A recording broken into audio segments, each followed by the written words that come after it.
galaxy, stars you know, play to win and win to keep. Play to win to play.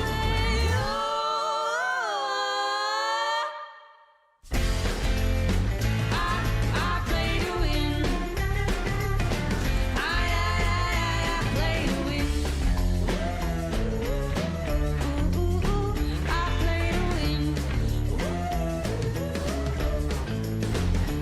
play to win. I play to win.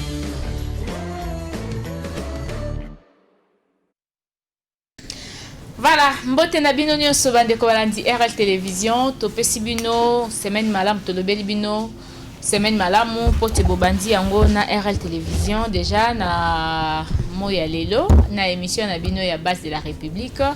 Je crois que vous êtes connectés, branchés, bozo zela biso émission oyo ezo sunga population congolaise a se défoulé na ba kilo nyonso azo mema na mapeka sur la politique, sur ba tristesse nyonso oyo ba kontina biso bazali ko rendre population. Alors tant que tobi bozo déposer yango awa c'est-à-dire boye na ba problème na bino na mesa na biso et biso na ba ko débattre to yambaka bandeko bayaka na biso ensemble ba ko pesa bino makanisi selon ba penser na bango po toyebi bien à base de la République yambaka bato nyonso yambaka bandeko ya IDPS yambaka bandeko ya PPRD yambaka bandeko ya INC yambaka bandeko ya ba parti nyonso. Alors yambaka pe ba indépendant yambaka ba avocat ba juriste mutu nyonso ayaka voir même yo ozo kolanda biso na ndaku ozali pe invité à base de la République si seulement si au contacter biso et koza malamu mingi. Lelo tozo ezali semaine yebandi na to préféraki to solana bino likambo etali politique mingi to kolobela sur relation ya FCC cash tango tozali koloba relation ya FCC cash po biso so tozali au moins komona nyonso ezali koleka lelo na mboka na biso lolenge mokonzi ya mboka azali ko se préparer pour na eloko etali ba consultation oyo asengaki la fois passée. Et à l'obélaki la fois passée na discours na ye côté au bandeko FCC bazali ko maximiser ezali ba réunion na bango dernièrement ezali ba ministre kakate ezali ba député nyonso ba bengamaki na kingakati eloko nini penze ezali ko bata mana sima ya relation wana est-ce que ezali na avenir to ezali na avenir te et puis to mona ki gouvernement na biso et kende ko déposer ezali et ministre premier ministre na biso Ilunkamba akendaki ko solana présidente de l'Assemblée nationale bakendek déjà kolakisa bango ko présenter bango ezali budget il y a 2021 pour le gouvernement. Alors est-ce que le gouvernement wana coexister après consultation au mokonzi ya mboka zali ko senga to bakei na bango kaka au moment bayebi que peut-être ceux qui le don mokonzi ya mboka a memi mboka selon makanisi na ye ndenge zali ko kende gouvernement wana pe ko kwea budget wana pe ko sala mate question marque ezali ba question tozali komituna lelo tokozwa pe ba réponse et pas ba analyste na biso bazali na plateau tozali bongo na ndeko JR Mopunga ye azali bongo président ya Ligue des Jeunes PPRD Moamba tozali na juriste maître Raymond Kande ye pas azali bongo analyste apesaka makanisi na ye par rapport ya situation politique ndenge ezali kolekela tozali na ndeko Gustave Lutumba ye azali bongo na kati ya cadre na kati ya UDPS azali ko rejoindre biso il y a pas longtemps et puis ndeko Jeff Kabanga o azali bongo analyste politique azali pe ndeko na kati na base de la République metoko sukisa émission oyo pe to la kisabino lolenge nini base de la République ezali déjà ko s'implanter partout na ville ya Kinshasa dernièrement équipe ya base de la République ezali bongo na télé avec Merveille Agolo abako bongisa biso élément wana vers la fin de l'émission ezali eloko to ko kabanela na baimboka sans plus tarder na ke kopesa mbote pa ya ba invité na biso ndeko JR Mopunga mbote na yo mbote mama Rebecca mbote abalandi nyonso ya émission base de la République bao bazali na Congo démocratique na bisika nyonso bazwami na bao bazali libanda ya Congo démocratique to pesi bango moko malamu na ebandela ya poso na biso pona moko na lelo bango nyonso na mabota na bango bisika bazwami na bitando bike o bazali kolanda biso to pesi bango mbote. Voilà ndeko JR apesi bino mbote bisika nyonso bozali ndeko Raymond Kande mbote na yo mbote mama Pokuta mbote na balandi nyonso baza kolanda biso o bazwami na bipai na mikili nde tolobaka na lingala mbote pe na population congolaise dans son entièreté. Voilà, mbote na bino population congolaise mobimba sika bozali et outi epa ya maître Raymond Kande. Bongo bande komi bale oto baki bako zana biso po to zala na équipe ya 4 bako ko rejoindre biso, je crois to kozwa bango kaka tout au long de l'émission, faute ya ba embouteillage et tout, ba s'excuser bako zana moins retard. Sinon toko banda ko fongola lisodo na biso alelo nande ko JR Mopunga. Nathalie ndeko JR na lobby boy, base la République ezali kotuna mituna mingi. La fois passée to yambaki yo, to yambaki pe ndeko Gustave, to yambaki ndeko Joël Mongu, to yambaki ndeko Jeff Kabanga, mais émission estila kité to kataki yango ya kokata parce que nasuka boyo kanezaki susute. Koto ndeko Gustave aloba yo lobby bongo te, koto ndeko alors motona mutazaye ko ben d'intérêt na ngambo na etango yo penda to lobby, il faut to lobela yango penza avec beaucoup de tolérance et plutôt que d'aramale malembe tozo ba détail nyonso. Tango PPRD ezali ko siéger ezali ko sa ba réunion. Ezali ko loba nini na kombo ya relation na bino FCC cash. To bandino na moto na liboso. Merci maman Rebecca. Merci na motuna na yonde motuni. Au lobby pour la relation entre FCC cash et vendre l'inérini tout ça que vendre paie et le ronini oyo et aller projeter liboso. Je crois bien que ngai na kokolo ba beaucoup plus pour na FCC. Oyo etali makambo ya cash nazali na ba données oyo ya cash te. Mais loko moko tozali ko constater. Bon, mingi na ngambo na bino FCC bozali ko loba nini epa ya ba ndeko bosaki na bango libala. Et loko ezali ko pesa biso mwa passe muke ezali ba ndeko oyo tosalaki na bango libala. C'est-à-dire na bisika nyonso oyo na société na bisika bato bazwami soki basi bazwi ba accord to ba contrat ba yokani que tokovanda boy tala comportement na biso tokobanda ko afficher yango et bongi malamu to yeba ko respecter biloko oyo biso tozoi comme engagement po ba engagement na tozoi yango na kombo ya République démocratique du Congo, ça dit ba engagement na yaki wapi pour lelo peuple congolais. Il faut attirer mon attention atala na bokebi makasi iloko nini ezali koleka na kati ya mboka. Na sima ya maponomi il y a 2018, le 31 décembre 2018, ba Congolais ndenge bandeko baloba ba Kongomani ba poni na maloba nanga ezalaki pona koloba ke après élection il y a 2018 mwana mboka Félix Tshisekedi a eu majorité na niveau ya population pour gérer république. La même sorte où moi mboka Félix a eu pour gérer pour la présence de la république ndeko Joseph Kabila, ancien président de la république, où azali président ya parti nangai, il a eu majorité na parlement, c'est-à-dire deux chambres, Sénat na Assemblée nationale.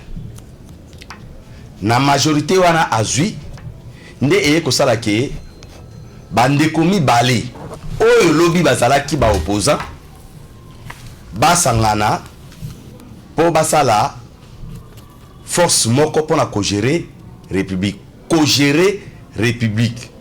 nga nazali na présidence yo zui parlement na ba institution misusu comme ça biso mibale to yo kana pona intérêt ya Congo nde yango bakene ko signer accord et accord wana nde esali ke evandisa kimia na sima ya ba élection nde accord wana pesi pouvoir na ba Congolais et pesi kimia na Congo démocratique pe ebimisi gouvernement oyo tobengi gouvernement de coalition oyo mwana mboka Ilukamba azo géré comme premier ministre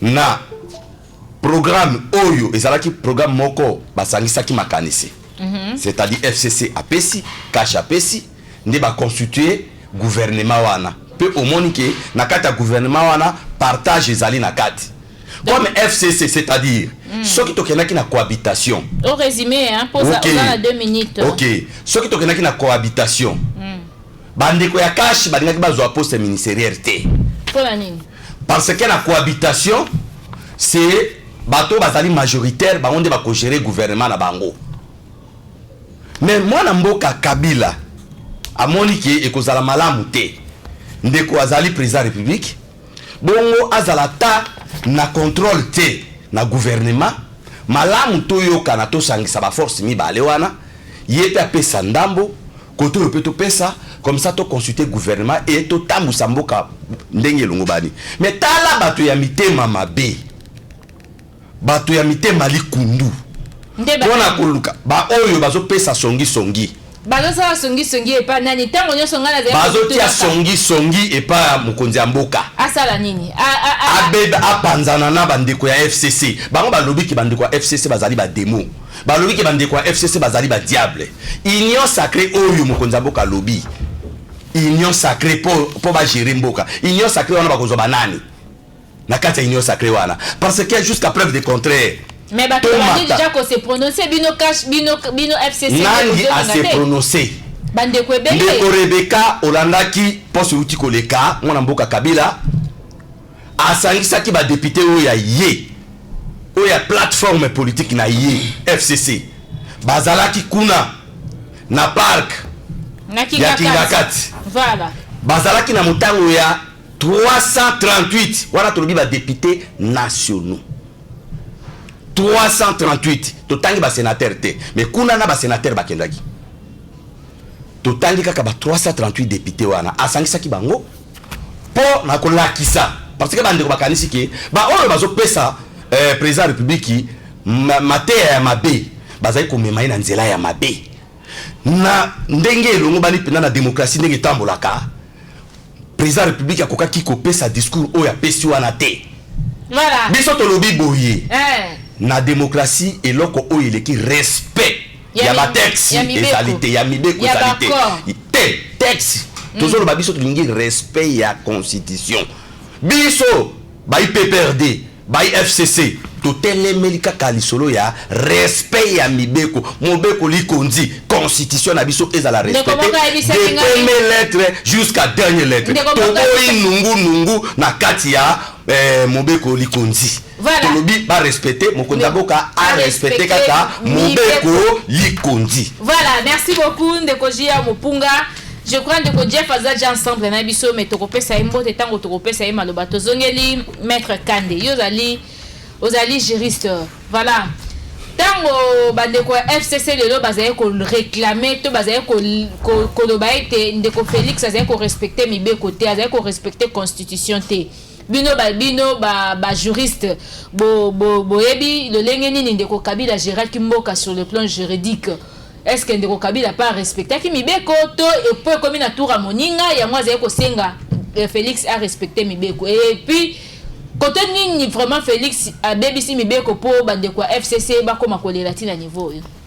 Merci madame pour la mituna nayo mais yambona banda ko répondre na sepela ki na introduction na ndongo lobaki que bakondi yamboka bazali ko pesa peuple congolais tristesse des acquis introduction na yo omoni oyo komi ko lekalelo na kata mboka na biso komi ba guerre ya positionnement ngana lingaka ba émission na biso ezala na pédagogie parce que eza na pédagogie tozote ya pe ba étudiant tozote ya bana bisikile mandako na bato baza kolanda biso mais olobi ke ndeko Kabila a violaki mibeko baloba ke ndeko Kabila a violaki constitution article tel a violaki a betaki a salaki boy de la même manière pour ndeko Félix a violaki alors na lingis ko boye bisangai ba violation na bango eza wapi na article nini et to fungola débat Parce que boy, en peine mail, c'est un peu difficile de répondre. Voilà.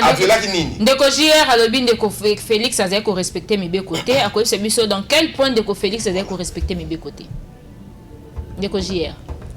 Oui, je crois bien qu'il y en a devant un juriste. Tout ce qui est passé, le mouvement ils ont passé par rapport il y a nomination, il y a juge constitutionnel, de juge il y a cour constitutionnelle. Les deux juges au Badaki nommé, je crois tout le monde a crié qui awa. Ba oyo penza ba yebi mibeko ko le quand même biso otozayi ko bimana bitando buke ba pesa ki ba déclaration na bango que non nomination ya ba juge wana est respecté constitution té ba texte té OK beaucoup plus ba martela qui si article 158 alinéa 1er. Voilà ndeko Kande, article 156, 58, voilà. Alinéa Maloba. Merci. Article Article 158. Et le Biboy. La Cour constitutionnelle prend 9 membres nommés par le président de la République, dont 3 sur sa propre initiative, 3 désignés par le Parlement réuni en congrès, et 3 désignés par les conseils supérieurs de la magistrature. Les 2 tiers de membres de la Cour constitutionnelle doivent être de juristes provenant de la magistrature. Naïbité. Place Oyo. Obi, de Colombie, la linéa premier. Allez à linéa 2. Ah, on a 2, hein? Ok. Du bureau ou de l'enseignement universitaire. Le mandat de membre de la Cour constitutionnelle est de 9 ans. Oui. Sans renouvelable. Oui. Non renouvelable. La Cour constitutionnelle est renouvelée par tiers tous les 3 ans. Toutefois, lors de chaque renouvellement, il sera procédé au tirage au sort d'un membre par groupe. Le président de la Cour constitutionnelle est élu par ses pairs. Tu peux arrêter là. Voilà. Voilà. La Cour constitutionnelle problème est se poser et si il y a 9 ans ni mandat ya bandeko il fallait à 9 ans basali bauti ko tcha bango il y a une année passée en 2019 et puis basali même pas 9 ans ndeko Félix alongo bango a tche mususu problème nyonso au FCC na cash le ezali ko bendana ezali kamboana. Expliquez biso, vous avez 2 minutes pour te passer bandeko mususu maloba vu que la télévision ezali ngonga. Naza sur bobater bomukezo ki mangana lingala. Toutefois, au moins il y a 9 ans, toutefois, il y a toutefois, il y a 3 ans. Alors, toutefois, il y a et puis, bah, lobby, lors de chaque renouvellement, il sera procédé de au tirage au sort de membres par groupe. Oui. Mais naïbité vraiment, la négative tangi alinéa oyo. Ce qui nous devons retenir une chose. Le président de la République, l'institution président de la République, il y a quand même des têtes bien faites. Au bas entourer le président actuel. Et au bas entourer qui le président sortant, le sénateur à vie. Je ne pense pas que Nabo Moto, il y a président de la République, Soka Tangi article Oyo, à comprendre à travers. Je ne pense pas. Au cas où, à comprendre à travers. Mais c'est quoi le rôle de ces conseillers? Il est entouré des prophètes, des éminents professeurs. Ou peut-être ceux qui présentent l'Église, c'était Aïsaboui. Au moins, tu le bar à l'église, mon bat il pas dans autant à l'Obanzambe. À ce moment-là, Nzambe appelle Sangaï esprit. À kota. Sagesse. Sagesse, appelle Sangaï esprit à discernement. La kota, la carte, il y a esprit, oh, il y a la carte, il y a Biblia. On a un à l'Oba. C'est de la même manière. Il y a des experts, les gens qui savent pénétrer la pensée à législateur. À côté, habiter à législateur, à l'ingaki à l'obaboye. Et exactement, interprétation, et ça, législateur, moi je pense ceci. Voilà, au tir à 30 secondes, Maître Raymond. Le problème, ce n'est pas chercher les poux dans les têtes des gens. Le problème, réside au niveau, il y a vie, la vie quotidienne. Peuple a vivre n'engeni. Tout ce que nous faisons, est-ce que ça a intérêt à peuple? Si oui, oui. Si non, non. Au lieu de banda des poux dans les têtes des gens. Oh, alobibo, oh, alobibo, oh, alobibo. Moi, j'appelle ça de distraction. Voilà. Restons dans les contextes. Vie, il y a population, isa. N'engeni, toujours vivre nini, tout ça, la courante, la salaire, tout ça. La guerre na est et peli. Voilà, merci beaucoup. Merci, Maître Raymond. Ndeko Jeff Mbote. Mbote, maman Rebecca. Mbote, mes amis qui sont avec moi sur le plateau. Même ceux-là qui nous suivent à la maison. Bonne journée. Voilà, Mbote Nabino et bonne journée. Outipa Ndeko Jeff Kabanga. To fongola moko parce que kozwa biso un peu na retard. Bandeko Djaba Bandaki. Tozali koloba likambo ya relation FCC cash lelo mbutu ekoti banda mokonzi ya mboka apesaki discours na ye alinga banda o ezali consultation n'invité ya kobenga yango consultation politique pour ko consulter quelques personnes afin que lelo manœuvre nyonso ezas derrière souffrance ya ba congolais elongba po ye imposer vision na ye o ye Félix ayaki kosala alingi asala na mboka na biso. Alors tout le monde bandeko ya FCC bakomaki un peu agité avant même discours à mokonzi ya mboka et après discours bazo continuer toujours kozala bon pas agité mais bazali ko continuer ko organiser ba réunion na réunion wana to ebité bazali ko préparer nini balingi libala et katana to ezala est-ce qu'à venir ya libana bango ezali. Alors étant que Moimboka analyste congomani o ebi pe souffrance ya ba congolais na ba quartier o vandi ndenge ni congolais ko vivre au cours de Bali, il y a une relation entre FCC Cash. Merci beaucoup, maman Rebecca. Dans mon tour, nous avons fait au moni, d'abord, ils ont 500 mini. Pourquoi nous avons fait ça? Nous avons 2 minutes. Oui, nous avons fait ça parce que au moni, nous avons fait ça. Tu l'inganité. Tu l'inganité makasi. Makasi mingi a tel enseigne que les hommes politiques ou la classe politique, nous avons moyen de l'eau.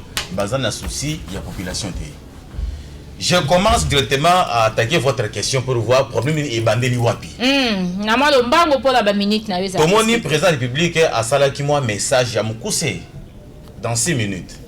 Qu'est-ce qui avait posé le président Yakosala message wana?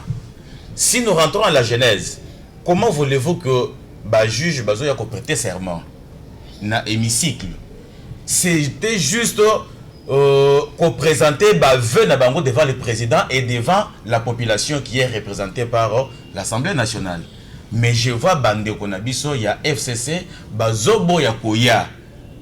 Mais Baboy Balobi que Mokonzi a respecté mes côtés. C'est faux, madame, c'est faux, c'est faux. Constitution, la juge a fait la neve, on dengeni basali. Mais non, madame. Si vous regardez l'article 153, qu'est-ce qu'on dit? Ces juges-là, des fois, donc chaque fois qu'il y a une nouvelle nomination, quelqu'un peut changer, quelqu'un peut mourir, quelqu'un peut démissionner. Il est libre. Et quand on affecte à quelqu'un quelque part, c'est une nouvelle nomination. On dit que papa, selon tes compétences, selon ta capacité, c'est une nouvelle nomination. Le président n'a pas violé la constitution non plus. Le problème c'est quoi? Si vous avez une bonne souvenance, Bandi, on a vu sur FCC, Hollanda qui moi, audio moko boye, et outi kotambo na ba réseaux sociaux, Lambert Menda Zoloba, conversation avec le secrétaire national chargé sur l'implantation du parti. Okay. Il a dit que nous voulons contrôler l'appareil judiciaire. Pourquoi toi tu es dans le démarche na banira ya ba 12 wana? Et ce problème-là a valu le travail et la démission de ce monsieur. Le Mende a révoqué parce que le monsieur a dévoilé qui Masolo na coucou. Vous imaginez l'intention de la FCC. Donc c'est-à-dire qu'il y a bango calcul et ça va être contrôlé. Mende disait toujours, puisque Zambo FCC et les piliers à le baki bango bazana pour ça, bakanga seni, bakanga na justice. Le quoi ba messana ko sala ba tricherie na mboka oyo, ba messana sabiso. Seni en problème ba ya lokota, kuna ba juste bango à entendiner. Je vais illustrer ça avec ce que j'ai entendu ici par une minute. Hier. Alors que non, au moniteur élection salamaki ndeko Tshisekedi azaki na majorité populaire, ndeko Kabila na majorité parlementaire. Mais c'est un paradoxe. Puisque président pour abima président de la République, à cette campagne, il y a mon côté. Netinga Bonza candidat député, je sais que nazala candidat nanga président Kingandi nazo sala campagne na ye nazo faire campagne na ngai mais comment bato ba ko sepela ko voter président mais ba boya ngam to sala campagne wana. Et si vous rentrez dans ngam na bango kaka bango baza majoritaire veut dire que bato ba yokende bango po ba majoritaire kuna mais pour nous ya koyaki c'est-à-dire que les habitants comment bien préparé dans le laboratoire na bango boule na bango ezaki que Tocha Félix wana c'est le président comme ça biso tant bato peuple ba ko la distrait biso ko ça manœuvre. Et aujourd'hui calcul na bango ezaki no ba empêcher chef de la quoi ça chef de l'état pour akoka ko sala musana lunge sengelité pour être tango ko échouer na 2023 bazwa Kabila akozonga e tala bobando le banabiso mais si quoi ya tala ye opposant à Salini ndeko Jeff Kabanga na mukuse relation FCC cash est-ce que ça sous un avenir? Il n'y a pas d'avenir madame, il n'y a pas d'avenir parce que même bango moko si ba comprendre que ndenge za boye masolo eza yakobeba ba comprendre même écoutez madame chef de l'état comme il est entouré de grandes personnes.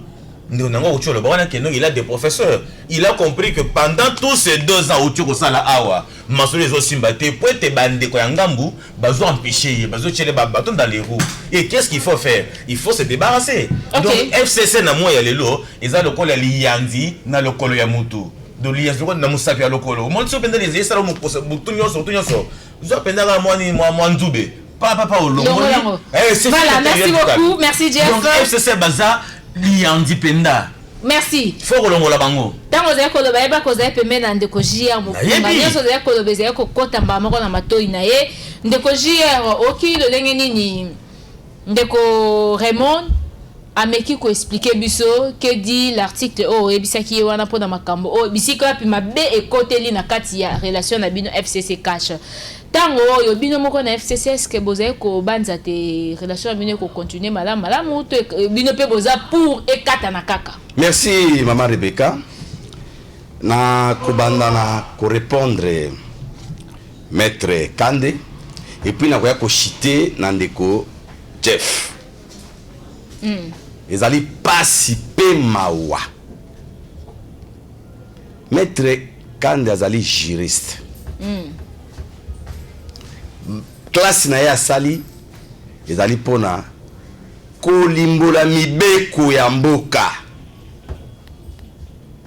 Makambo oyo biso tozo débattre ezali na domaine na ye. Mais na regretter makasi que maître Kande apesi ngai argument moko te sur batikre nga na pesi. Moi je suis pas juriste. Nga sali ba classe ya finance. Mais quand même nazali na chance ya koyeba mwa muke kofungola tope koyeba constitution na biso pona kotanga constitution pe kolimbola constitution et sécurité ozala kaka mutu oyo sali ba classe ya droit ata économiste azali pe censé ya ko tanga constitution pe kolimbola yango.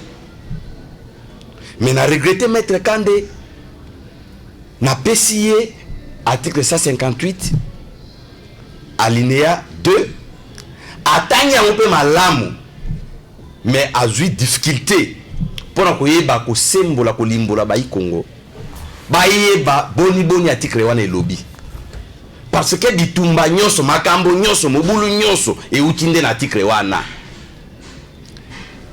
Maître Kande alobi lisusu mokonzi mboka zali na ba conseiller ba éminent professeur bato ya mayele kasi bakoki kosunga mokonzi mboka te pona makanisi wana elakisi ke makambo ngana lobaki bosolo na ngwe monani. Non, ce n'est pas ça. Pour respect ya makambo wana lobi boye salamité baji mboka azana ba conseiller ba éminent professeur ndeko Kande ceux qui attribuent au salaire batoine sangeni ndeko Kande avant que en rendre yango public ezala kati ya laboratoire ezala kati ya cuisine bakolamba pe bako présenter Kande nazo pesa mo olobaki en tout cas natika kita nyoso na kotisaki ata commentaire moko te na makanisa na kanisa ki ko défendre ngo pe ko pesa nga belema oyo e koki ko vandisa ngai kimia. Mais na moni ke nazali convaincu te o pesi nga ata argument moko te o contredire nga na lobaki te au contraire opesi ngai nde opesi ngai nde nzela opesi ngai makoki na oyo nyonso ngai nalobaki mpo ke bai Congo bakongolais bandima na bosolo kino makambo oyo ngai nalobi ezali bongo et puis effectivement na félicité yo parce que olimboli yango malamu kino oyo ngai nalobi yango kende lombango oui oyo ngai nalobi ezali bongo donc to débat ezali kuna te biloko makambo wana nyonso respect nango ezalaki te voilà bajuge wana bazali na plein droit na bango mpe bazali na raison mpe bandeko oyo baparticipaki te baboyaki koparticipe na eloko oyo ezali déjà mabe ezali déjà violé bango bakoki koya te mpo baappuye violence wana c'est ça réaction ya bandeko ya FCC yango wana nazonga epa ndeko Jeff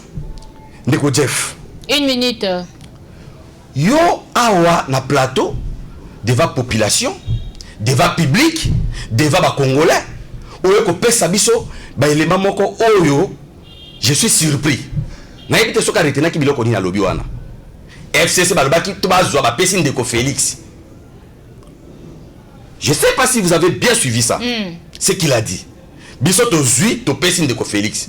Donc yo ozo reconnaître donc yo oye awa para kopesa ndeko Fayulu raison que non FCC mutu bapesa ki ndeko Félix pouvoir yango wana sikoyo comme bapesa ki pouvoir bazo luka sikoyo que non pouvoir wana bapesa ki il fallait pas azwa pouvoir wana ba luka ngeni ba ko récupérer pouvoir wana c'est là ba dire na yo mais ngai awa na plateau nazo yebisa ba congolais ki ndeko Félix alekaki na maponomi ndenge yazwa ki majorité na population ba voter pour aleka mokonzi ekolo ndenge pende ko Kabila azwaki majorité na ba député na ba sénateur pour yepé à gérer l'institution misusu nde esali ke ba force mibale esangana pour to sala coalition gouvernementale autour ya majorité parlementaire FCC yemboko ya pamba azali majorité parlementaire soki tozwaki bandeko ya cash c'est seulement pour dire que mokonzi ekolo auti na cash bongo biso tokozwa gouvernement nyonso azwa ta ministère moko te ekozala malamu te bandeko oyo bazali comme mokambi na biso ndeko Joseph Kabila c'est un démocrate c'est quelqu'un oyo aza na motema ya kofungwama alingi Congo ndenge ye moko alobaka na discours na ye ke il a la passion pour le Congo profond azali na motema ya kofungwama nde alobi ke te oui nazokende koshite ndeko pesaka nga mwa temps parce que nazali nga moko nazali na bandeko misusu oyo bazali ngai fona zwa mwa maloba parce que nazali awa un contre tous il faut pesa nga mwa temps pour ngai na koka koexprimer pe na la vérité oui mais nazomona ba tendance malgré que maître a un peu moins modéré mais je vois un peu de tendance nazomona ba tendance ndenge ezali c'est ça pour na kochiter na lingi na faire voir ndeko Jeff ke FCC ba pesaki ndeko Félix bokonzi te mais FCC ba yokanaki na ndeko Félix na sens que yo obimi président république biso tozui parlement biso tozui ba institution wana biso tokoki ko gérer ba institution na yo moko te parce que FCC a okota na gestion ya présidence ya république te mais ndeko Félix a okota na gestion ya gouvernement c'est-à-dire FCC nda pesi ndeko Félix espace na cash na ye pour ba kota na gestion ya gouvernement parce que azali mokonzi ya ekolo voilà relation na bino est-ce que ezali na vie tobino moko pe bo reconnaître que na 2 ou 3 jours ko ya msusu relation ezokufa ndeko mama Rebecca na mukuse ka ke molai te mama Rebecca balobi boye nyama oyo abebisaka lidesu azalaka wapi na kati ya lidesu ba congolais bazolanda nga malamu nyama oyo abebisaka lidesu azalaka wapi na kati ya lidesu c'est-à-dire ndeko Félix atala ba oyo bazotinda ye na nzela bisika nini oyo bazomema ye na ba conseil na bango pona ba intérêt na bango égoïste pona ba nini na ba intérêt na bango ya positionnement pour bazo ba pouvoir pour ba lingi que no bango peut ba participer na gestion mais il y a pas l'espace il y a pas vide moko ezali na kati wana yango bazali ko luka ko créer na ba trouble bazobeta ba mabotu bipai na bipai pona ko luka que no coalition na FCC na cash ekufa so coalition ekufi mama Rebecca banani bakozala ba perdant FCC akotika na kozala perdant mukolo moko te Ok. FCC azali la majorité na ye. Vous reconnaître que le ce qui est Koufi Bino pour perdre. Donc perdre et l'autre côté nazo assuré yo ndeko Félix akoza la président de la République soit qu'à respecter ba texte. Ndé on a biso toujours baki respect ba texte ndeko sala ke Congo kende liboso. Merci beaucoup. Soit qui a respecté ba texte te Congo pe ko kenda ka liboso jamais. Ata kutu. Ouais déjà koloka Congo te. Respect mboko yo avant to komana étape to komi. Ndeko Kabila a sacrifié jeunesse na ye. Merci. Pour constitution oyo ezala établi pe Congo et kota na mulongo ya pays démocratique. Merci beaucoup. Et ba pays oyo pouvoir et kozwa makaka na nzela ya maponomi. Merci Ndeko JR. Merci beaucoup maman. Ndeko Kande. Pour le Congo comme à Congo Ndeko Kabila a sacrifié jeunesse na ye. Ça fait mal au cœur hein, vraiment des thèmes que j'entends sur le plateau. Merci Nalobaki pe Nalobara toujours. Moi, je suis du côté de ce document qu'on appelle la Constitution. Omoni mabe na biso na mboka oezani, toli roboya bato. Lelo oyo, soki to reconnaître atamu 1% te, ya ben fort Kabila sali. C'est que tu sais que après départ de te reconnaître te. Moi, j'aime être légaliste et sincère. J'avoue que Kabila a contribué aussi beaucoup dans ce pays. Vous voyez? Parce que Oyebi Kotala, moi j'ai commencé à apprécier Kabila depuis 2004. Avant RAG, on a apprécié. Vous voyez? En 2004, vous savez, ce n'est pas facile. Au Mona, le président de la République en fonction, il a cédé son pouvoir. Na 1+4 à lobby pour l'unité, pour la paix.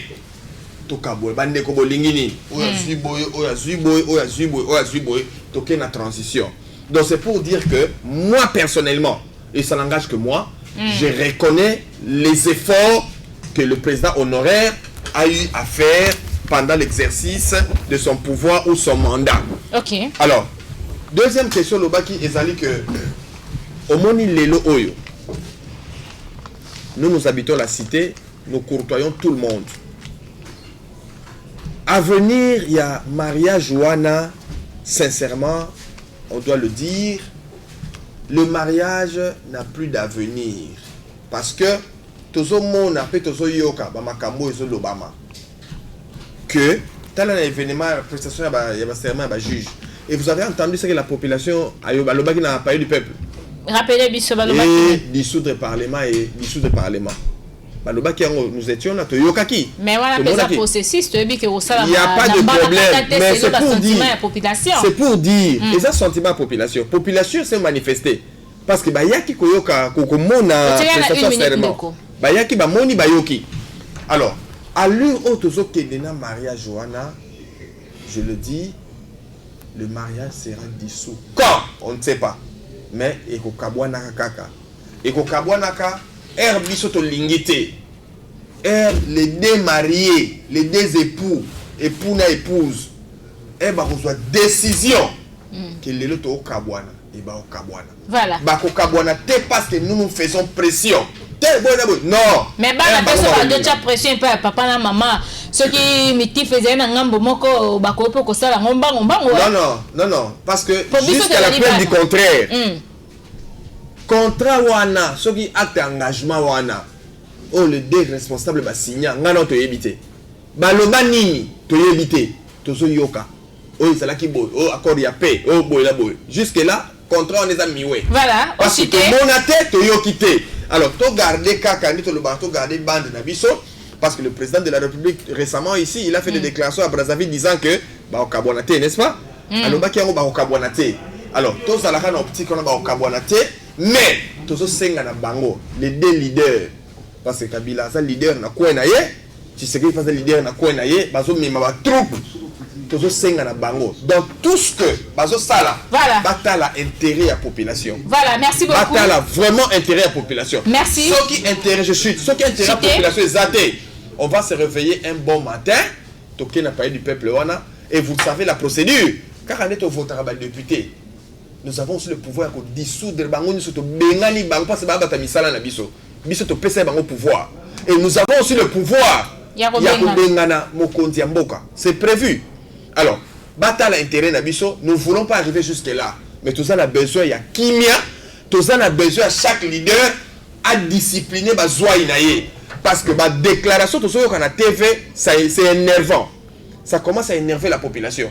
Oh lobby boy, oh lobby boy, oh lobby boy. Merci beaucoup. Et enfin, Merci. de quelle magie oh bato FCC bazo lobake Kabila azonga na pouvoir. Azonga pouvoir na miracle nini parce que la constitution Bah on respecte la constitution, bah on va bien respecter la alors ça va constitution. respecter et ça va bien. Merci Mais ceux qui beaucoup. peuvent respecter et ça la peut mabé parce que population a mona. Parce que il faut que le président Tshisekedi ayeba. Il a compte, il doit rendre compte à sa population en 2023. Merci beaucoup. Donc on a besoin à ma sapoter. On a besoin à rendre compte et Tokotala par rapport il a rendu naïe. Soit Tokopé ça y deuxième mandat, soit Tokoboya. Merci Ndeko Kande. Ndeko Jeff, on a 2 minutes. Excusez-moi pour le temps. Hein. Toboyi baba no bete la rabiso. C'était to ba compter biso mais ça peut que totika na ba minute mukie. Mais tozali nanu mwanda mbandeko bazana régie ba ebi ke tozali na mwata na biso opportunité là pour na biso so tokoloba. Ndeko JR alobi yo nini okokoloba lelo on le bat devant les caméras devant tout le monde à la maison que Ndeko Félix Tshisekedi Kabila nde apesa ki bokondi na exemple na yo est-ce que yo moko opese yango to olobi ka pour expliquer biso. Merci beaucoup ma Rebecca. Oyebi ke Ndeko JR aza spécialiste na makambo ko bongo la maloba bato. Auti ko bongo la maloba Ndeko Kande place na kala mingi te. Yanga pe a bongo la ngomba la moko. Là je ne m'en fais pas, je sais que c'est n'ambourière. Puisque normalement ceux qui a zapenda qui a un argument, il fallait attaquer et l'autre on a tout soulevé il y a Lambert mais il y a audio. Puisque bazana a une intention, il y a que gérer CENI na appareil judiciaire. J'ai donné les faits vrais que Lambert Mende a commis à niveau, il y a comment je vais dire, excommunié, chassé, révoqué, hein, radié sur la liste des membres de ces partis type Wana.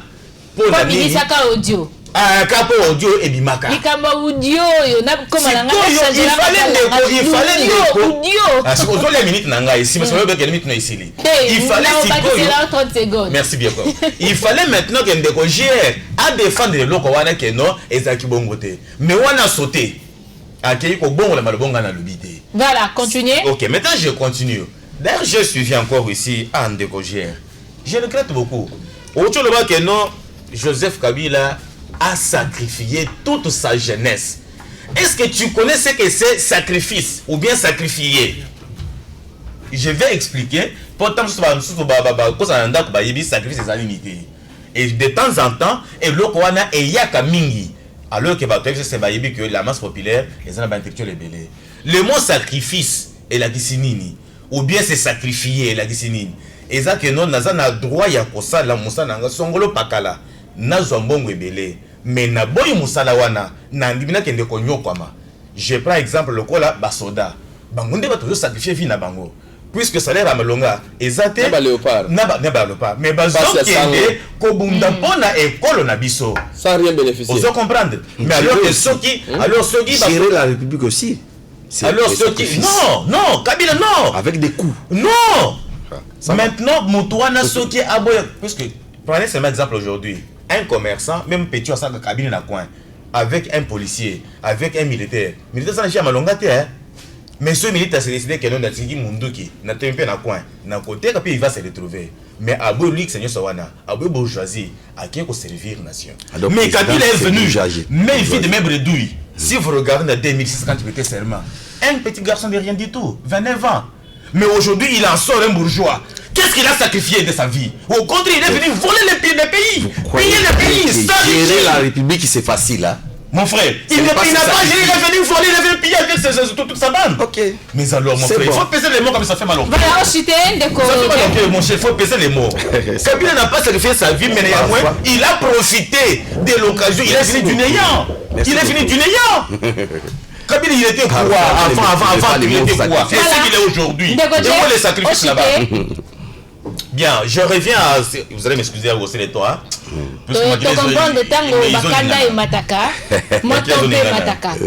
Oui, vous avez le mariage. Bon, appeler mariage, c'est trop fort. Coalition, FCC cache. c'est quelque chose qui est voué à l'échec. Puisqu'on a vu que, là je m'adresse à la population congolaise, Nathalie Camera, bino nyonso ba comprendre que bato bazobundisa bino banguna na bino eza bato FCC.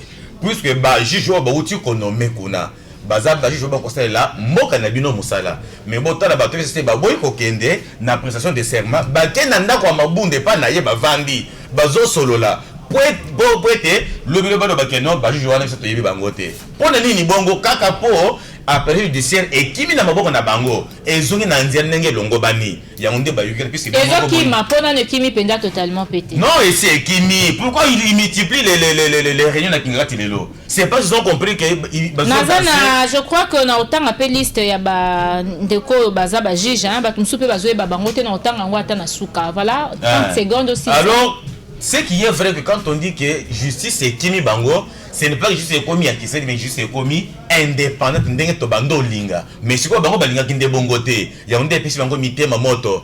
Bino population boyebela, baya kokosa bino te na 2023 puisque toyebi batwana.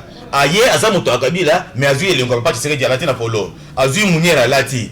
Nzoka azamuto, bomona bato ebele bazaki na kosala ba campagne. Mais tango ba komi na assemblée comme bimisa manzaka na ye tokomo mona bango. Voilà. Donc merci. Ouvrons les yeux. Boye bela bato ke liyandi oyo sala biso mokusa na makolo na biso et ça ne bato FCC. OK. Merci ndeko Jeff, ndeko Gustave Lutumba ayeko so biso penza na katikati ya émission. Donc comme en retard, je crois qu'on s'excuser devant ba téléspectateurs et RL Télévision. Ndeko Gustave Mbote na yo. Oui, Mbote maman Rebecca, Mbote na ndeko nanga hier, télémeli makasi ya PPRD na pesi Mbote pas ndeko nanga Jeff et aussi Nandeko Raymond Kandé. Voilà ndeko Raymond.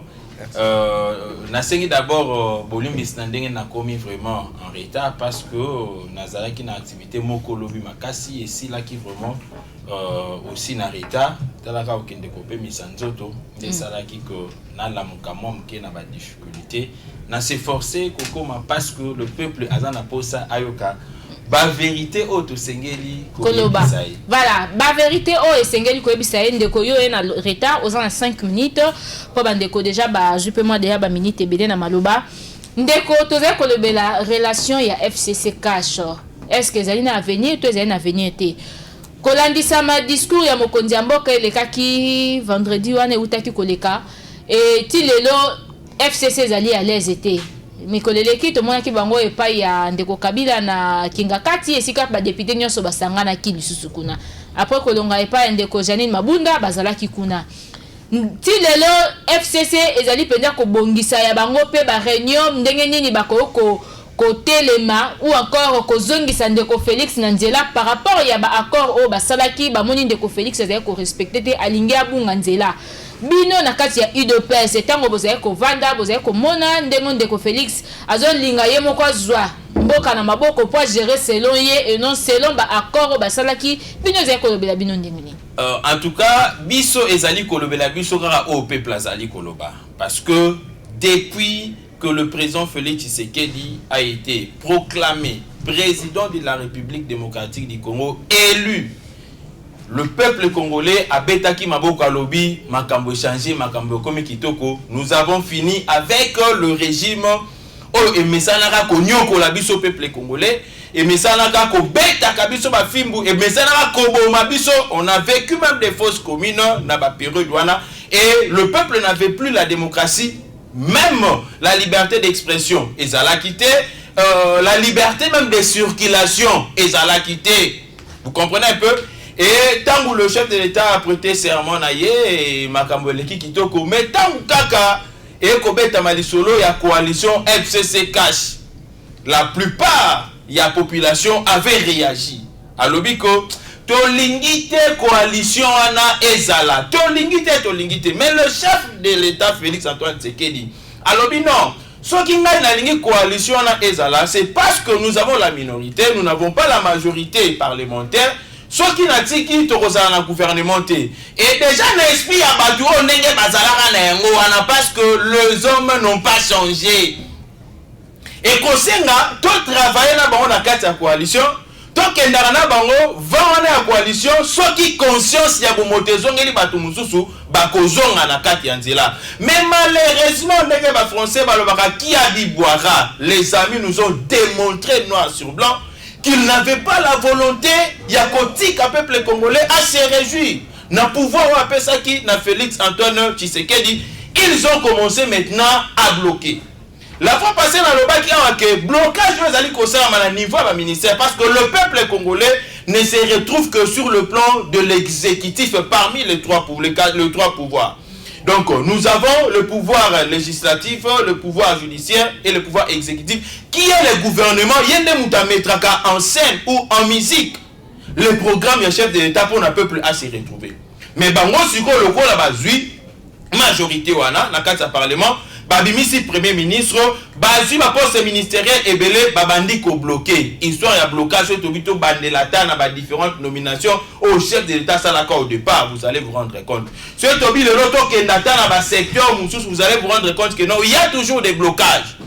Et le chef de l'État a ekotala a yoki ndenge peuple congolais azalaki kolela. Ngana lobaka déjà bandaka que il n'y a pas l'avenir na kati ya coalition wana. Mais le chef de l'État dit que non, tebo zala calme ngande mutu na lingi coalition na, je sais le pourquoi. Et le kola yé mutu azalaki le capitaine na kati ya masuwa. Yenda zalaki komema. Tanga senti que non amemi abi non. Oyo se toke na bango kuna bato bazana yombo ya Titanic. Il y a risque que navire na biso bana ko naufrager parce que ça na ba Jonas mususu bazali na kati. C'est ainsi qu'il a fait appel na ba consultation pour na koluka ko ramener biso na nouveau gouvernement kozala na caractère ya union nationale. Donc union sacrée nationale de kosala gouvernement ya sika ya union sacrée nationale parce que gouvernement avait il faut la nouvelle majorité et ça. Na yoki bandeko koloba awa likambo ya pouvoir na yoki que on est dans le JR alobai que non le pouvoir de Joseph Kabila. Non, le pouvoir n'était pas le pouvoir de Joseph Kabila. Nous devons avoir honte de dire que Joseph Kabila il était encore trop jeune. Il a accepté de céder son pouvoir. Le pouvoir n'était pas de Joseph Kabila. Le pouvoir était le pouvoir du peuple congolais. Vous comprenez? Qui lui avait donné mandat. Et tant que mandat de Komina Souka, il devrait céder. Je comprends maintenant. Le coup qui est trop jeune, il ne pouvait jamais laisser. C'est pourquoi Kabila se permettrait à sacrifier la jeunesse, sacrifier le peuple congolais parce qu'il était jeune. Il n'a pas donné le pouvoir, il a remis les pouvoirs. Il n'a pas donné. Il y a des éléments, il y a des nuances entre donner et remettre. On remet quelque chose qui ne t'appartient pas. Le pouvoir appartenait au peuple et le peuple a retiré, je dirais, son pouvoir. Mariage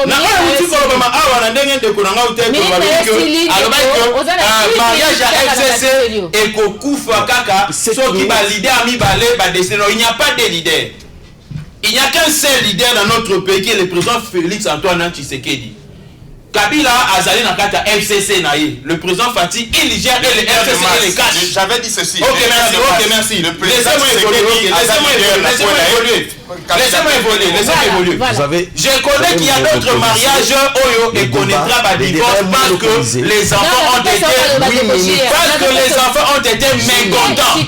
Et le coup la bise au peuple Tozali mécontent. Nous avons déjà demander qui est divorce dans le mariage et le divorce est déjà constaté. Merci. La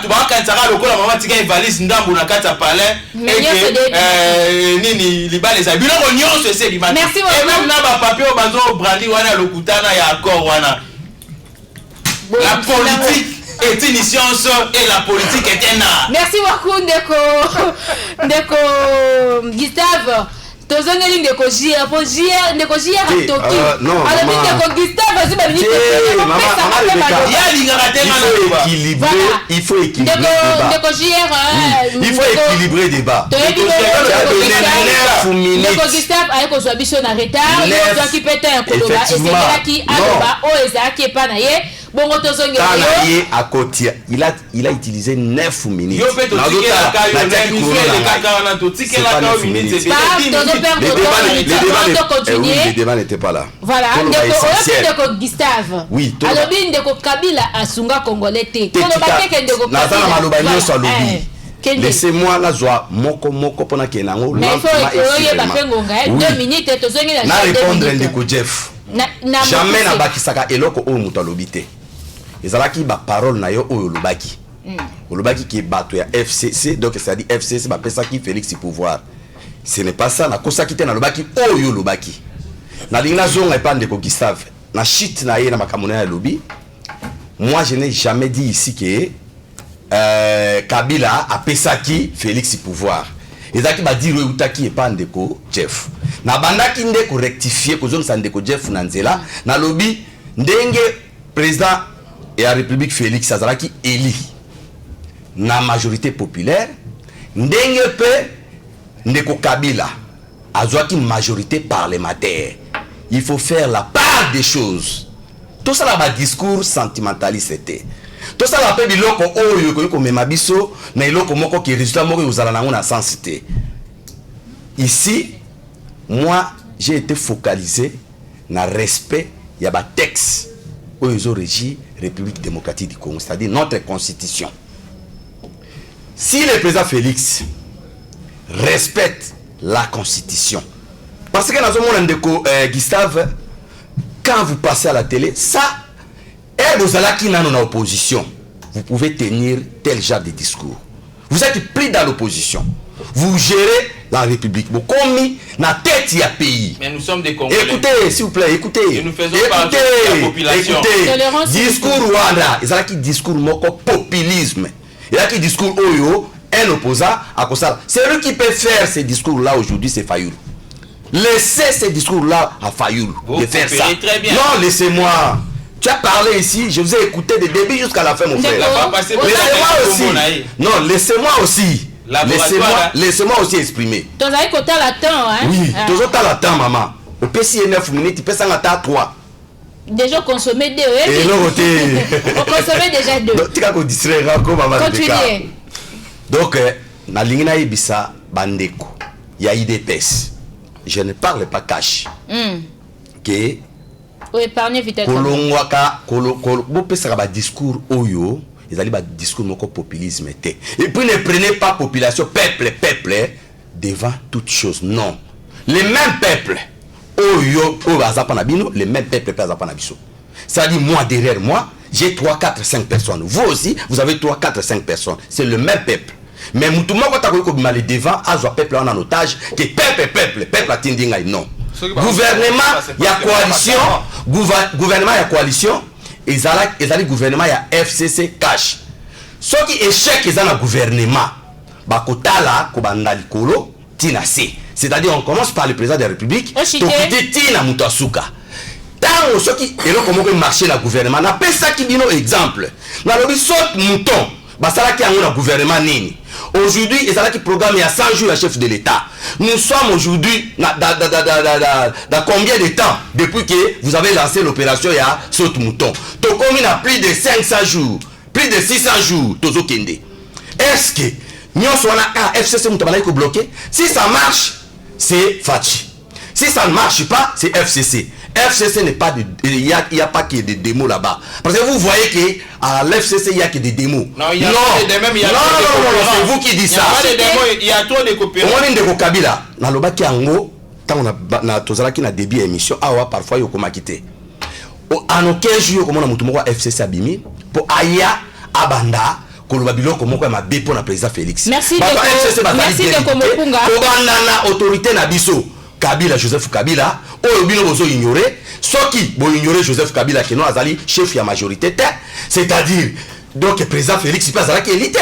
C'est la même élection et ça l'a mis le même jour. Babini c'est président Félix, président de la République. Babini c'est député ou des députés nationaux et provinciaux.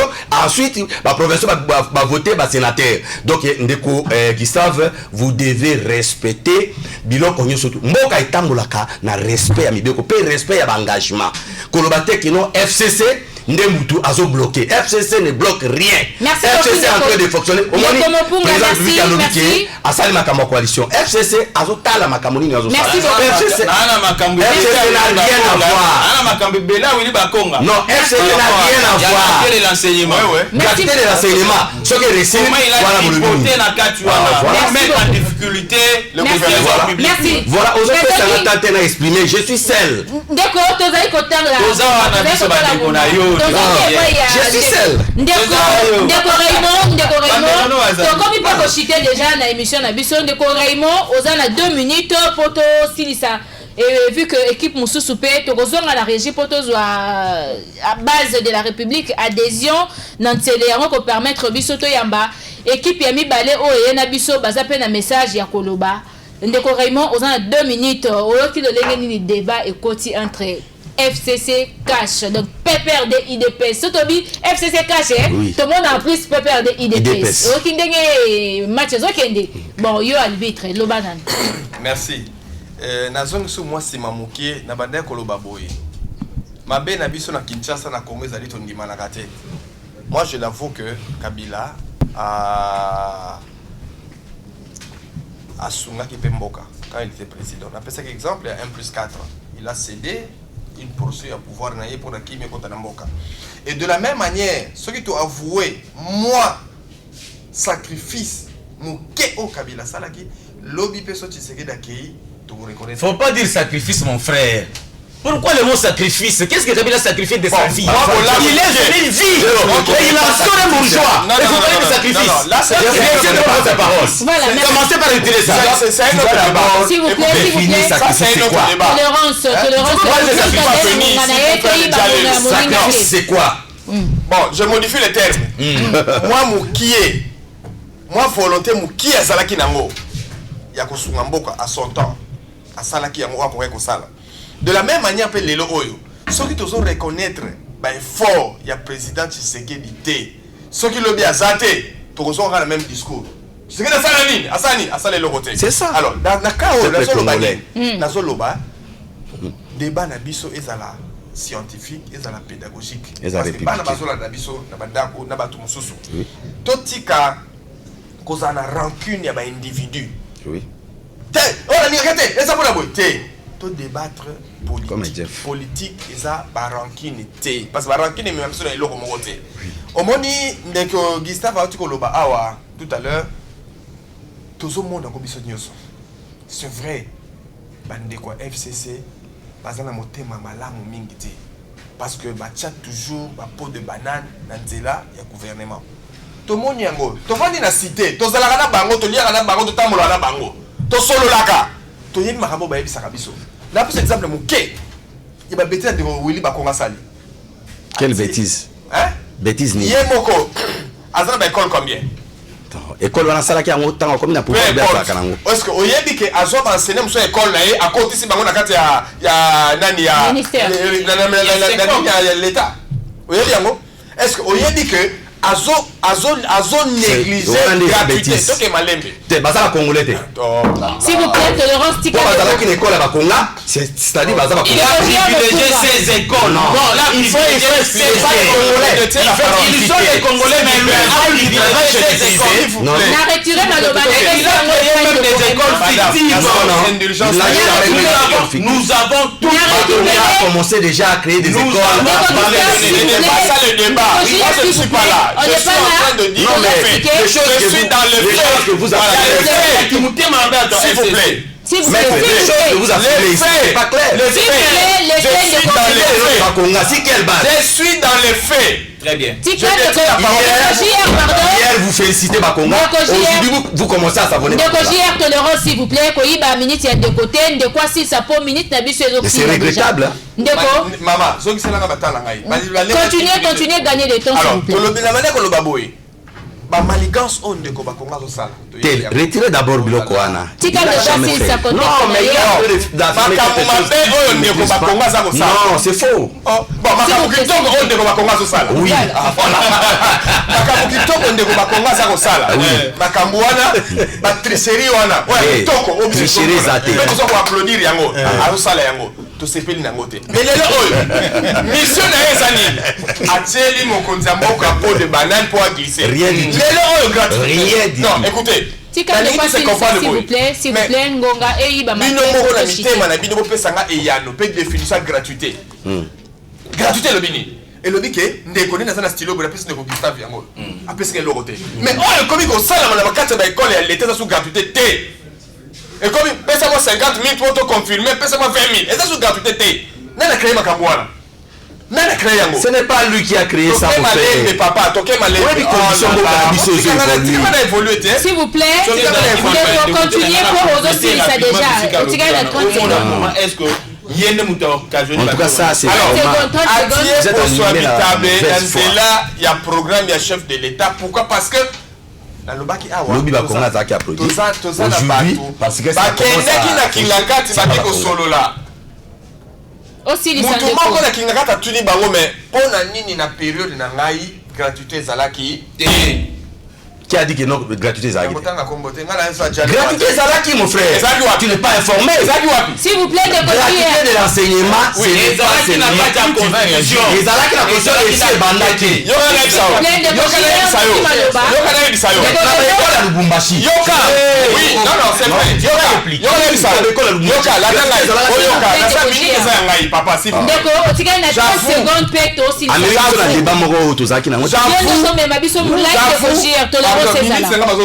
J'avoue que na 4 républiques, na 11 provinces, il y avait 3 provinces où il y a la gratuité. Ça, je l'avoue. Oui. Tout ça, Lubumbashi, Oui. tout ça, une partie à Bakongo. Oui. Mais Kinshasa, on n'a jamais vécu la gratuité. Effectivement, Et c'est ça, ça on que s'en vous devez fait. dire, Mais oui. maintenant, ça, Même on c'est a- qu'elle dit. Gratuité continue la République Mobima. Mais c'est ça la continuité. Non, ce n'est pas la continuité, c'est prévu dans la Constitution. Mais c'est la continuité. Non, il y avait violation. Oh là là. Un individu doit déjà être commencé puni. quelque part. Mais On doit c'est commencer cet individu quelque qui part. doit être puni. Maître, on doit commencer quelque part. Merci, Oh là là, la faut aller à la fin. République. Ça, c'est compris. Merci, na Alors, retiré ma il y a débat. pas Sikoyo. Oh non. Maître, Papa, on a minutes, essayé. na ngai. Na pesi yango ndeko Jeff, s'il vous plaît. Oui. Ndeko Jeff, on a 2 minutes et puis au chitemba moko po tozo ça la transition na biso. Merci beaucoup, Madame Rebecca. J'ai entendu maître dire ici que... Non, d'abord, c'est CGR qui a dit que Bandeko, il y a UDPS ou il y a Cash Batinda Kabato, Bayaka Kofinga Kabila na télévision, mais na FCC, jamais tourné Bayaka Kofinga président, le Belé Mabé. Mais c'est faux. Moi qui fais le débat aujourd'hui, Nazama UDPS, c'est un... Moi, je suis membre de la base de la République.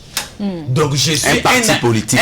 ce n'est pas un parti Non, politique. plateforme Vous politique. êtes membre de RCDN. Non, je n'ai jamais adhéré à RCD. Je suis clair dans mes paroles. Et bon, on va faire what? Maman, maintenant, Mais lui, on connaît très bien. Ndeko Jeff, bato eza mukie, Ah, tolérance pour bandeko nyonso. Et pas Venanga Roger. Voilà. Azali wana. Voilà, merci Ndeko Ok. Jeff, tika Ndeko Jeff. Ici, je suis analyste politique et cadre de la base de la République. D'accord. Puisque la base de la République, c'est toute la population. Au cause de n'importe quelle tendance, au défendre les valeurs. C'est ça ce que je fais aujourd'hui.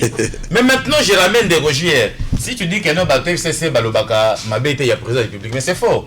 Je te cite nommément les journalistes à qui vous donnez de l'argent pour Baya Kofinga. Quel journaliste? Diana, vous le connaissez, le journaliste Diana. Vous connaissez Roland, la télé 50 Non. avec Kassamba, qu'est-ce qu'ils font? Et c'est ça le moral? Ok, tu me penses. 1 minute Ndeko J'ai suivi de regarder que non, il faut reconnaître les bienfaits de Kabila. Mais Kabila a fait quoi dans ce pays? Kabila n'a rien fait dans ce pays. Il est venu détruire. 18 ans. Qu'est-ce qu'il a fait? Vous avez évoqué ici que non, il a cédé 1+4. Il faut d'abord connaître l'origine. Il y a 1+4. Il Il n'était pas dans l'obligation de céder. Mais non, il était dans l'obligation puisque Bangonio se baouti na S'il Afdel. était dictateur, il pouvait faire quoi? C'est ce que vous êtes en Madame, train de est-ce que vous pouvez me protéger? S'il vous plaît, continuez. Continuez. Bandeko nyonso wana baou bazali ba belligérant, bazali place moko na FDL bien sûr. Que Kabila les pères, les mauvais qui place qui azana lilita, nous avons pendant tomber maintenant na moto. Il nous a, bien sûr que oui, Qu'est-ce que tu il dis nous là? a amené dans la réussite. Ça m'engage que moi. Un héros S'il vous national. plaît. Ça m'engage qu'à moi. Retirez en haut, pardon, de côté. Puisque tout ce que nous vivons aujourd'hui, j'ai mérité parce que ça m'engage que moi. Retirez. Bon, merci Malobalanga, mais parce qu'il y a Ndeko Gustave. Ça, c'est que j'assume. Ndeko Gustave, Puisque c'est que nous vivons dans ce pays, c'est que nous pour retirer Maloba, na récupérer Maloba. Aux il faut sentir douleur et ça relou. Ça c'est mal au cœur. Il y a un moment douleur au cas makasi, mais na retirer la place na ye pour na sepisa ndeko na nga JR pour na mise télé makasi c'est aussi ba congolais mususu oyo bazala na respect envers les morts, mais attention eza na ba mort mususu penda kufi ba bete fimbu vraiment fimbu penda kufi ba bete ay fimbu. Donc wana d'ailleurs yo moko yebi on moyena loba mingi un héros national. Wana lingi na loba qui nous a amené le Rwandais dans ce pays. Nous avons l'église rwandaise dans ce pays. Madame, c'est on a 1+4. Tolérance. Vous savez ce qu'il est en train de dire, Tolérance. cracher la nation congolaise. Tolérance, s'il vous plaît. Quelqu'un qui a chassé la dictature. Il fallait mon je suis très mécontent. à sa place. À partir d'aujourd'hui, en tout cas, on a considéré sur la Macambolo Baté. S'il vous plaît, on a considéré la personne qui a parlé, c'est lui-même qui doit retirer. Ce qu'il a dit là, c'est vraiment grave. Continuer, voilà. Ndeko Gustave tant na biso esili penza basali biso signe que temps esili donc bandeko peut bazina maloba susu te eza peu difficile bozonga susu po tozo kota na élément moko bazotela biso tout de suite là base de la République na lingina répondre na ndeko nanga JR boye na ndebi so le lot au comprendre comment est-ce que ndeko Willy Bakonga a entravé processus de la gratuité de l'enseignement pour na ko tergiverser certains éléments où il fallait qu'il pas tergiverser en gros. À chaque rentrée scolaire, ils ont une instruction officielle au ministre de l'enseignement à Pesaka. Cette année ici, il n'y a eu aucune instruction officielle. Et comme conséquence, chaque école a commis qu'on se débrouiller dans ndenge na ye. Agosenga ba frère na ndenge na ye. C'est sur base il y a une compétence sur ce plan-là. Il y a ndeko Willy Bakonga. Oh, il y a des qui a orienté, a ordonné. Deuxième élément. Il a multiplié 126 sous-divisions. Et dans 126 sous-divisions là, chaque responsable de la sous-division a bénéficié de 7 millions de francs congolais. Mbongo est destiné à ma nouvelle unité. Yemoko Willy Bakonga, il a des éléments fictifs. Nous avons tous les détails. Il a encore multiplié 10 provinces éducationnelles. Et dans 10 provinces éducationnelles, chaque responsable a touché 10 millions de francs congolais. On a un revenu, ils ont 10 millions de francs congolais. Oui, on a le dossier au jeudi. Donc, le loto chité na Dikambo Etali d'abord relation FCC4. Donc, na Dikambo Etali relation. Jeudi, on promet qu'on va décocher tout enseignement, il y a gratuité. Dikambo Etali, juste, je dirais. Relation il y a FCC cash nga nazali ko lobake libala wana ezana tinate parce que le peuple congolais ne se retrouve pas. On devient président de la République pour servir la nation. Le président ne sert même pas le gouvernement. Le président ne sert pas la coalition, ni moins encore son parti politique. Mais le président de la République sert la population. Aussi longtemps que la population ne se retrouve pas, puisqu'en 2023, ce n'est pas le FCC qui va voter Félix Tshisekedi. D'ailleurs, en 2018, ni Kabila, ni Chadari, ni lui, mon frère Julien, personne n'a voté pour Félix Antoine Tshisekedi. Félix Antoine Tshisekedi doit tout faire pour satisfaire cette population en